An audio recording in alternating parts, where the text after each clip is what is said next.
Kalau jadi ini dia rupiah baru redenominasi Rp1.000 jadi Rp1. Menteri Keuangan Sri Mulyani memutuskan rancangan undang-undang redenominasi untuk masuk ke dalam rencana strategis Kementerian Keuangan tahun 2020-2024. Redenominasi ini kemudian tertuang di dalam Peraturan Menteri Keuangan PMK nomor 77 PMK 01/2020.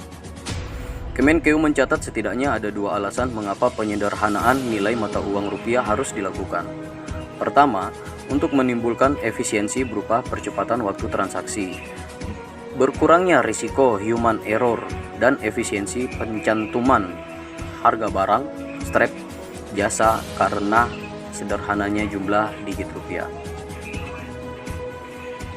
Kedua, untuk menyederhanakan sistem transaksi, akuntansi dan pelaporan APBN karena tidak banyaknya atau berkurangnya jumlah digit rupiah.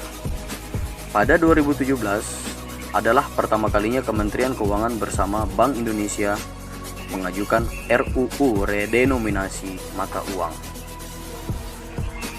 Menteri Keuangan saat itu yang juga masih Sri Mulyani bersama Gubernur Bank Indonesia periode 2013-2018 Agus Dewi Martowardojo mengajukan permohonan langsung RUU redenominasi mata uang kepada Presiden Joko Widodo di Istana Merdeka, Jakarta.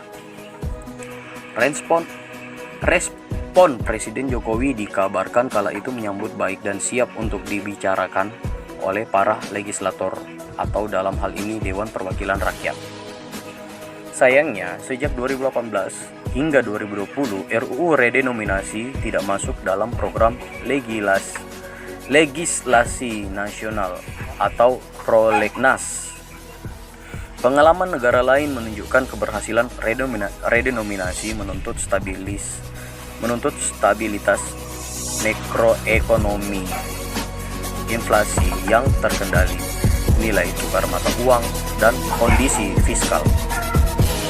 Economic Center of Reform on Economies atau CORE Indonesia, Peter Abdullah memandang redenominasi rupiah memang dapat meningkatkan martabat rupiah yang sekarang terkesan tidak bernilai dibandingkan mata uang global.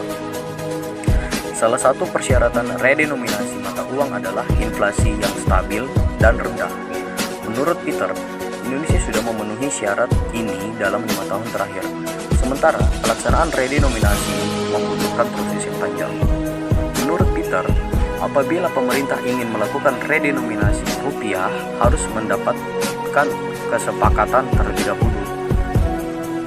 Pun untuk bisa sampai redenominasi benar-benar dilaksanakan akan membutuhkan waktu 4-5 tahun. Pembahasannya harus secepatnya dimulai untuk kemudian bisa disepakati dalam bentuk undang-undang.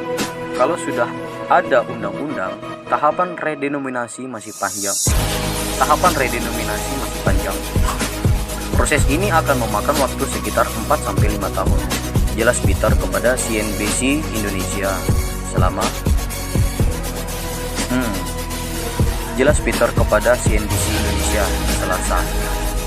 tanggal 7 bulan 7 2020.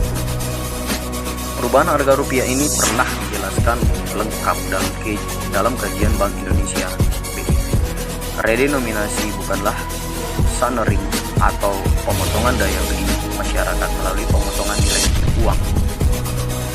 Redenominasi biasanya dilakukan dalam kondisi ekonomi yang stabil dan menuju ke arah yang lebih sehat. Sedangkan sunering adalah pemotongan uang dalam kondisi perekonomian yang tidak sehat, di mana yang dipotong hanya nilai uangnya. Dalam redenominasi, baik nilai uang maupun barang hanya dihilangkan beberapa angka nolnya saja.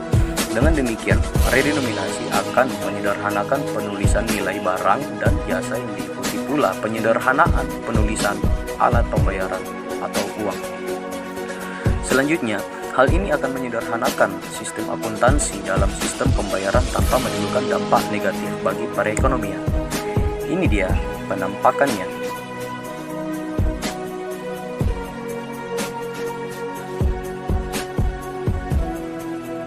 Sebagai informasi, pada 2010 sebenarnya BI sudah pernah merencanakan 5 tahapan pelaksanaan redenominasi rupiah.